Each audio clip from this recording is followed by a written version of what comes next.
Hi everyone, Brian here. In last week's video, I went over 16 diverse side hustles to help you make extra cash. In that process, I had reviewed a lot of really bad options for side hustles. So I decided to make this video to showcase 5 of those side hustles where I highly suggest you think long and hard before jumping in. For one side hustle in particular, I spoke to someone where he had lost over $20,000. For that reason, I think it's important to cover some side hustles that aren't the best options. In fact, you may lose hundreds of hours of your life or even thousands of dollars. Now look, I don't want anyone to waste their time or lose their money, and that's why I made this video. With that said, let's get started. Sadly, I can't mix words with this one. Here's the first dumb side hustle, and that is flipping credit cards. Yes, it is easy to do, and some of the incentives are appealing, like 100,000 points. But in my opinion, this isn't a side hustle because it technically is not a job, and it definitely is not scalable. You are getting incentives for selling your personal information and pimping out your credit.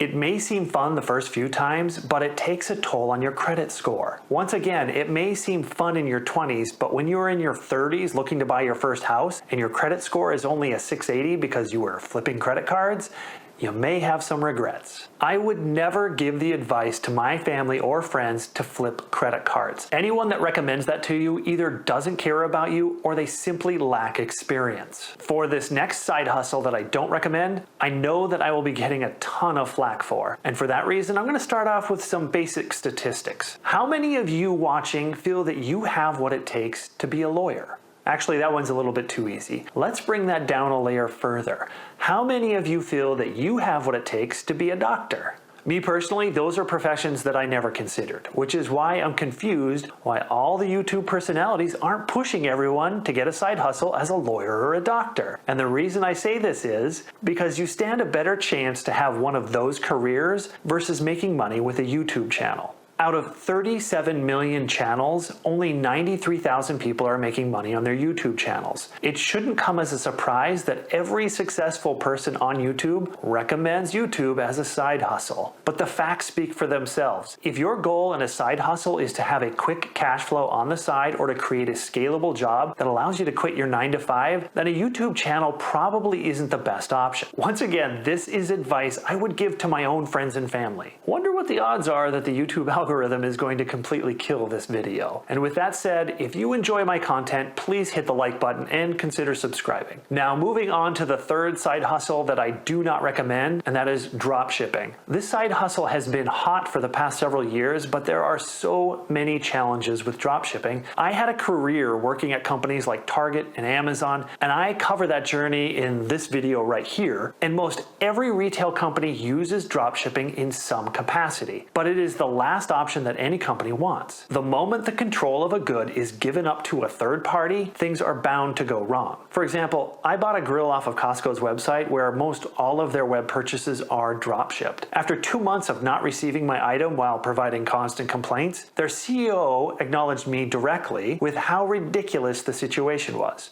1 month later, I never received the grill, and Costco simply informed me that they canceled my order. There was no attempt to actually get me the item, and I will never buy anything from Costco's website again. That type of experience sums up dropshipping. Customers will be blowing up your email box from bad experiences, and more than likely, credit card companies will refuse to do business with you.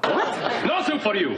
In theory, dropshipping should be low risk with high rewards, but there's a reason why successful retailers don't use it. Keep in mind that almost all dropshipping deals with imported product from China. And given our supply chain issues, which I also covered in this video here, with China being on lockdown with COVID, dropshipping has been toxic for the past 2 years. If you do choose to go into dropshipping, please attempt to work with only domestic suppliers where you know the chance of success is much higher. And now moving on to the second side hustle that I do not recommend, and that is online surveys. I'll probably get a lot of flack for this because so many YouTubers promote surveys. Here's the facts. You will probably make less an hour doing online surveys than you would working an hour at Dairy Queen. And at least you get a free Blizzard while working at Dairy Queen. On top of all that, there are a lot of online survey companies that are not legit, and they are out to scam people. So if you happen to be above the age of 65, definitely stay away from online surveys because it may not be legit. Adding insult to injury, they tend to sell off your personal information and your email box will be destroyed with spam.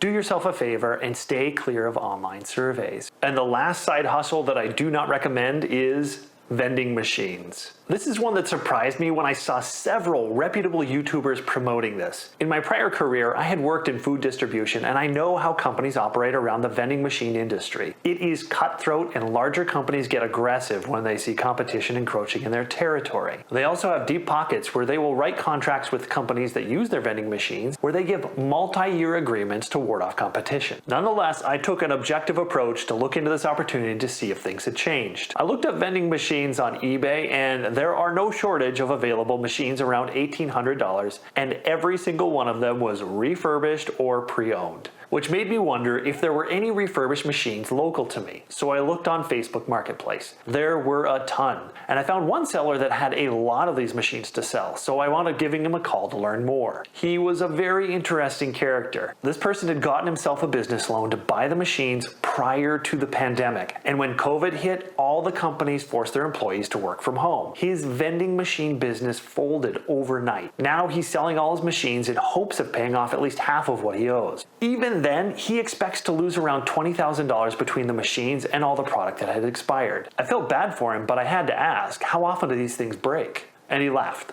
A lot. The credit card readers fail, the mechanical vending screws break, and the list went on and on. He then told me that he couldn't find people to fix his specific machine, so he wound up having to learn how to fix them himself. And to make things worse, there were part shortages coming out of China. It sounded like a complete nightmare. Now here's my take on vending machines. They require a hefty upfront investment. The competition is fierce and they break a lot. If you do choose to try to take on this side hustle, be very cautious and start small. Well team, I hope you found some value in today's video, and please be smart with your money.